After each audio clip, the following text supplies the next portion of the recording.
یہ بدنصیبی ہے کہ ایک حکومت جس کا یہ تیسرا بجٹ ہے، ایک 22 میں دیا، ایک 23 میں دیا، اور آج پھر بجٹ دیا ہے. آج ایک بات بڑی واضح ہے کہ یا ملک کی معیشت رہے گی یا یہ بجٹ رہے گا. یہ دونوں اکٹھے نہیں چل سکتے. اگر آپ اس بجٹ کو امپلیمنٹ کرنے کی کوشش کریں گے، نافذ کرنے کی کوشش کریں گے، ملک کی معیشت تباہ ہو جائے گی. اس میں کم از کم جو لوگ سمجھتے ہیں معیشت کو، ان کے اس کے بارے میں کوئی دو اور رائے نہیں ہے. آپ یہ دیکھیں کہ آج ملک کی حالت کیا ہے کہ 3,000 ارب 30 کھرب تو حکومت خرچ کر رہی ہے. یعنی ملک کی جو کل آمدن ہے، جو ہماری جی ڈی پی ہے، اس کا 25% حکومت کے اخراجات ہیں. کون سی معیشت دی؟ حکومت کوئی عوام کی خدمت اس سے نہیں کر رہی. جو ہم غریب لوگوں کو بس کی صورت میں رقم دیتے ہیں وہ صرف 500 ارب ہے. 3,000 ارب میں سے صرف 30,000 ارب میں سے 30,000 ارب میں سے صرف 500 ارب جو ہے وہ غریبوں کے لیے ہے. باقی حکومت کے اخراجات ہیں اور اس کے اپنے جو کھیل ہیں وہ ہیں. اب یہ دیکھیں کہ آج سب سے زیادہ مار کس کو پڑ رہی ہے اس بجٹ میں؟ سب سے زیادہ بوجھ کون برداشت کر رہا ہے؟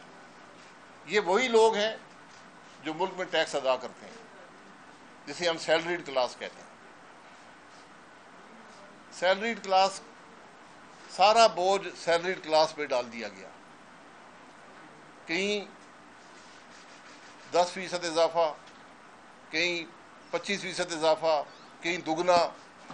جو لوگ 75,000 اور 1,00,000 کی آمدن رکھتے ہیں مہینے کی، ان کا جو ٹیکس ہے وہ دگنا ہو جائے گا. جو لوگ زیادہ آمدن رکھتے ہیں، کسی کا ٹیکس 40% بڑھ رہا ہے، کسی کا 50 بڑھ رہا ہے، کسی کا 60 بڑھ رہا ہے.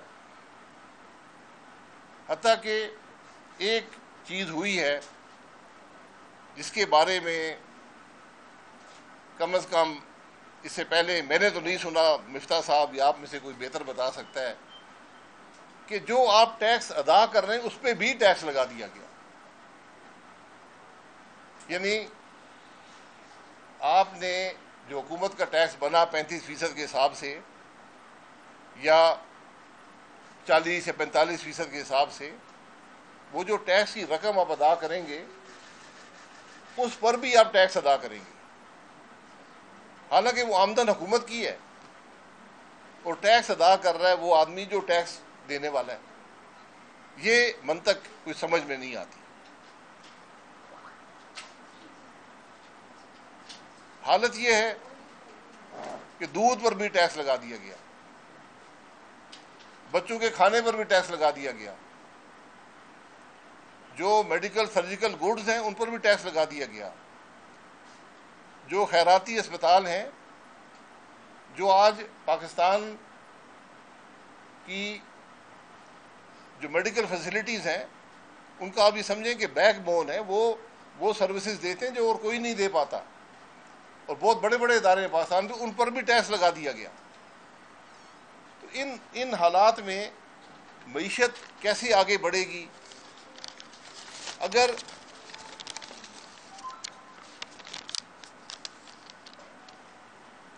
اگر ہم آج صرف ٹیکس کی اگر بات کریں تو کیا حکومت اپنے اخراجات کم نہیں کر سکتی تھی؟ یہ ٹیکس کا بوجھ کم نہیں کر سکتی تھی؟ کیا یہ ضروری تھا کہ ہم جو لوگ آگے ہی افراط زر سے پسے ہوئے ہیں، جو مہنگائی میں پسے ہوئے ہیں، جو ٹیکس دیتے ہیں اس ملک کو، چھپاتے نہیں ہیں، آپ ان پر ہی اضافی بوجھ ڈالیں؟ کیا آپ کے پاس کوئی اور راستہ نہیں تھا؟ کیا آپ کو وہ 200 ارب کا ٹیکس جو یہ ایل پی جی اور ڈیزل میں اسمگلنگ ہو رہی ہے جو اس میں آپ کو نہیں ملتا، آپ نے اس کے لیے کوشش نہیں کرنی؟ اگر آپ صرف جو اسمگلنگ ہو رہی ہے آج ڈیزل اور ایل پی جی کی، آپ اسی پہ جو آپ کا ٹیکس بنتا ہے وہ کلیکٹ کر لیں، آپ کو یہ کوئی ٹیکس دیگر ٹیکس لگانے کی ضرورت نہیں ہے۔ یہ آج ایک حقیقت ہے ملک کی۔ ہم حکومت کے اخراجات کی بات کریں، اگر حکومت مجھ سے یہ توقع رکھتی ہے کہ میں دودھ پر ٹیکس دوں گا، میری تنخواہ میں سے اضافی ٹیکس کاٹے گی، اور اس حد تک کاٹے گی کہ ایک طبقہ ملک میں ایسا بھی ہے جس کی آدھی آمدن حکومت لے جائے گی۔ کہ دنیا میں بہت کم ممالک میں ہے کہ آپ کی آدھی آمدن حکومت لے جاتی ہے، اور وہ ممالک ہیں جہاں پیدائش سے مرنے تک حکومت پوری ذمہ داری آپ کی حکومت لیتی ہے۔ وہ لوگ 50% ٹیکس لیتے ہیں۔ ہم آج یہ توقع کرتے ہیں کہ لوگ ٹیکس ادا کریں گے اور حکومت اپنے اخراجات 25% بڑھائے گی۔ اگر آپ نے عوام پہ بوجھ ڈالنا تھا تو گھر سے شروع کرتے،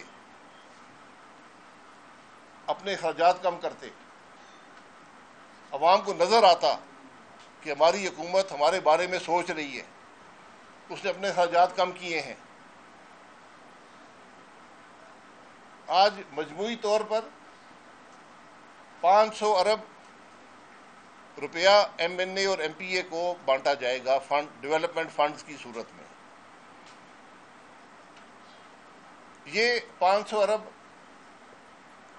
آپ 22% سود پہ بازار سے اٹھائیں گے، اضافی قرضہ لے کر آپ یہ پیسے بانٹیں گے۔ کیا یہ سیاسی فائدہ حاصل کرنے کی کوشش پاکستان کے دودھ خریدنے والے لوگ برداشت کریں گے؟ کیا یہ پاکستان کی وہ سیلریڈ کلاس برداشت کرے گی جو آج مہنگائی میں پس رہی ہے؟ کہ آپ یہ روک نہیں سکتے تھے؟ کیا ایک سال اگر اس ملک کے M N A M P A گلیاں اور سڑکیں نہ بنائیں کیا ملک میں ترقی نہیں ہوگی؟ کیا حکومت کو معلوم ہے کہ اس 500 ارب کا کتنا فیصد جو ہے وہ کرپشن میں جاتا ہے؟ ہر آدمی جانتا ہے۔ میں آپ کو بغیر کسی مبالغے کے کہہ سکتا ہوں کہ کم از کم 1/2 جاتی ہے۔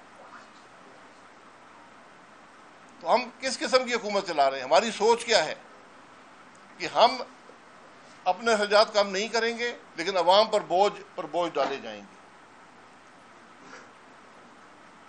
اربوں روپے کے، سینکڑوں ارب کے سگریٹ بنتے ہیں، آپ کے سامنے بنتے ہیں، کھلم کھلا چوری ہو رہی ہے، ہر آدمی جانتا ہے۔ کیا ایف بی آر کو پتہ نہیں ہے کہ ملک میں کتنے سگریٹ استعمال کیے جاتے ہیں؟ کیا ان کو پتہ نہیں ہے ان میں سے کتنے سگریٹ پر وہ ٹیکس وصول کرتے ہیں؟ کیا ہم اتنے کمزور ہیں کہ ہم سگریٹ بنانے والوں سے بھی ٹیکس اکٹھا نہیں کر سکتے؟ اور ہمیں قرضے لے کر 20-22% سود پر قرضے لے کر ہم عوام پر مزید بوجھ ڈالتے ہیں۔ جس ملک کا سود 6 سال میں 1500 ارب سے 10,000 ارب پہ پہنچ جائے، آج پاکستان کا سب سے بڑا خرچہ یہ جو 30,000 ارب تمام حکومتیں مل کر خرچ کریں گی، اس میں سے 10,000 ارب 1/3 سود ہے۔ تو کس طرح ملک چلے گا؟ ماضی میں کچھ جگہ ہوا کرتی تھی، ہم غلط فیصلے کرتے تھے، یہ پیسے بانٹتے تھے M N A M P A میں، یہ کام گزارا ہو جاتا تھا، اچھا نہیں ہوتا تھا لیکن ہو جاتا تھا۔ لیکن آج تو آپ کے پاس جگہ ہی نہیں ہے، آج تو فزیکل سپیس ہی نہیں ہے کہ آپ جو ہیں وہ اس قسم کی عیاشیاں برداشت کر سکیں۔ آج تو آپ کو اپنے خراجات کم کرنے کی ضرورت ہے۔ مہنگائی کی بات کریں، جو ریٹیلر رجسٹرڈ ہیں، جو مال وہ بیچیں گے، جو مال وہ خریدیں گے وہاں سے بیچا جائے گا، اس پر 0.5% اضافی ٹیکس لگ گیا۔ جو رجسٹرڈ نہیں ہے، اور 30 لاکھ میں سے میرا خیال ہے صرف 1 لاکھ رجسٹرڈ ہیں، وہ 2.5%۔ یہ بیچنے والا جو ان کو دیتا ہے مال وہ لگا کر دے گا، یہ چوائس نہیں ہے، یہ آپ کو یہ رقم ادا کرنی ہے۔ یہ 2.5% بھی پاکستان کی عوام کی جیب سے آئے گا۔ لیکن ہم یہ جو LPG ڈیزل سمگل ہو رہی ہے اس کو نہیں چھیڑیں گے۔ ہم جو سینکڑوں ارب کے سگریٹ یہاں بک رہے ہیں ان کو نہیں چھیڑیں گے۔